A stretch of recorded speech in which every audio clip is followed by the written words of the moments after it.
Salve, salve, salve, salve, rapaziada! Tudo certo com vocês? Como vocês estão? Espero que todos estejam bem.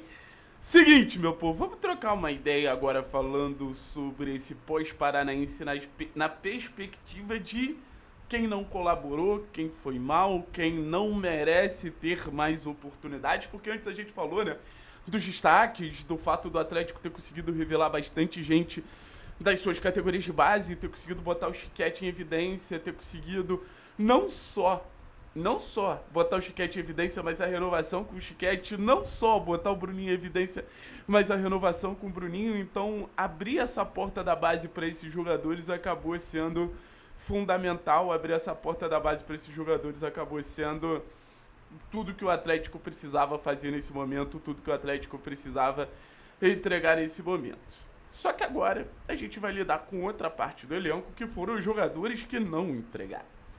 E é sempre muito difícil você chegar aqui, você falar sobre uma barca, você falar sobre jogadores que devem deixar o clube, porque, cara, parece que você tá, pegando no pé de um jogador, queimando outro jogador, mas tem algumas situações, cara, inevitáveis. Inevitáveis. Vamos começar falando sobre uma que eu acho que o clube ele tá completamente perdido nessa situação, que é a situação do Maestrani, né? É muito doido como a maior contratação que a gente teve pro nosso ataque em muito tempo, ela virou um problema. Eu não lembro do Atlético trazer um cara que brigou por artilharia de Campeonato Brasileiro, artilharia de Sul-Americano. Óbvio, você teve o Viveiros depois, que vinha sendo artilheiro da Copa Libertadores, mas o Maestrani ele foi um símbolo ali de uma mudança de patamar do Atlético no mercado que no final das contas não se provou em momento nenhum. Só que a situação do Maestrani ela foi se agravando. A situação do Maestrani hoje com o Atlético é uma verdadeira bola de neve. O staff do Maestrani não sabe o que fazer com o jogador, porque as propostas que o staff gostaria não chegam. O Atlético não sabe o que fazer com o jogador. A realidade é que o Maestrani virou um grandiosíssimo problema.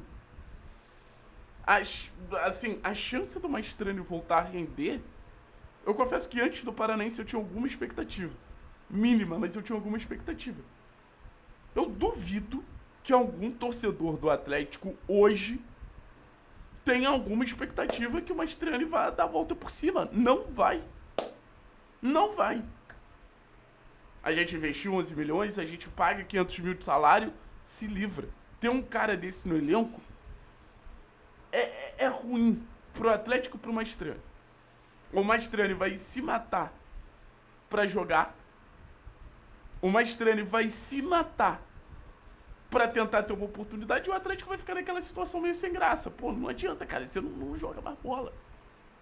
E aí a gente vai pra outro jogador ali do comando de ataque também, que eu acho muito importante. A gente fala que é o Renan Viana. É inacreditável o contrato do Renan Viana ter sido renovado, gente. Desculpa, o Renan Viana não é um caso de um jogador ruim tecnicamente, não. O Renan Viana é um jogador que ele não tem como mais jogar futebol. Me perdoa. A parte física do Renan Viana não permite que ele jogue futebol mais. Então você tem um jogador que, eu vou te falar, teve até alguns bons momentos no campeonato estadual. Bons momentos dentro do contexto do Renan Viana, óbvio. Mas no final das contas é muito pouco. O sarrafo que o Atlético tem que ter em relação ao Renan Viana é outro. É completamente diferente. É um sarrafo de um jogador que chega e ajuda, que talvez o Lucas Amorim possa ser esse cara hoje. Mas infelizmente a condição física do Renan Viana não permite que ele chegue e ele entregue. Agora são dois nomes pesadíssimos pra gente falar aqui, porque são nomes que, cara, vou ser bem sincero, eu consigo enxergar claramente qualidade nos dois. Eu consigo enxergar claramente capacidade técnica dos dois.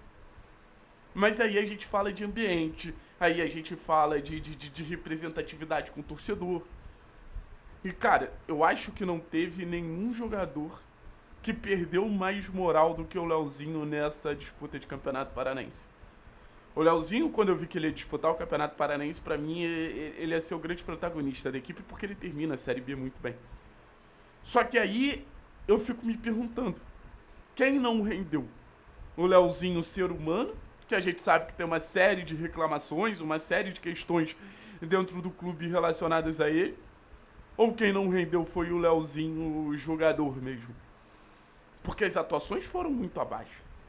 Muito abaixo. A última atuação boa do Leozinho foi contra a Ferroviária, que ele foi importantíssimo. Mas desde então, o Leozinho é um problema. O Leozinho entra e ele piora o time. O Leozinho entra e ele fica numa individualidade que não faz sentido para um time que necessita de coletividade. E o Leozinho sempre teve esse traço mais individualista, é inegável. O Leozinho sempre teve essa pegada mais da jogada individual, do 1 contra 1. Mas ele saiu da individualidade e abraçou o egoísmo. É uma loucura, gente. É uma loucura o quanto o Leozinho decaiu. E aí eu fico perguntando, em algum momento ele vai retomar? Porque você tem Bruninho surgindo, você tem Chiquete surgindo, você tem Isaac voltando. São todos jogadores mais jovens com mais projeção que o Leozinho. O Leozinho tem quase 30, gente. 26, 27. Era uma aposta, acho que correspondeu no momento necessário. Mas se muita gente botava em xeque o Leozinho, agora vai botar muito mais, não tem o que fazer. E pra gente terminar, o Léo Pelé.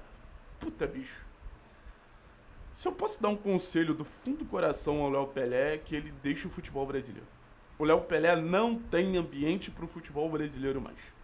O Léo Pelé não tem como render no futebol brasileiro mais. Me perdoa, posso estar sendo babaca de estar falando isso, mas não tem como. Tem uma boa saída de bola, tem uma boa velocidade, mas tem a mão suja de sangue. Sempre, pô. Essa eliminação no campeonato estadual não tem como não botar na conta da falha do Léo Pelé. O próprio Odair basicamente disse isso. E aí você tem um oposto. O Aguirre crescendo, melhorando absurdamente, e o Léo continuando sendo um peso. Então, assim, hoje, pensando em ambiente, eu sei que é um líder e tudo mais, mas pensando no próprio Léo, assim, eu confesso que eu gostaria de ver o Léo fora do Atlético. Então, assim, eu acho importante a gente fazer essa barca muito bem certinha. Por exemplo, eu acho que o Raul não merece entrar nessa barca. Porque tem gente subindo de desempenho. Porque tem gente querendo jogar, querendo aparecer. Se a gente fala de um Léozinho que não tá jogando, eu já falei, Chiquete e Bruninho. Se você fala de um Léo que não tá querendo jogar, abre a oportunidade do mercado. Porque o Léo não ganhou salário baixo também não. Então, no final das contas, a gente fica numa sinuca de bico, até pela ineficiência do Atlético no mercado. Mas essa ineficiência do Atlético no mercado, ela não pode ser a desculpa pra gente ficar com os jogadores que não entregam. E hoje tem bastante gente que não tá entregando, pessoal.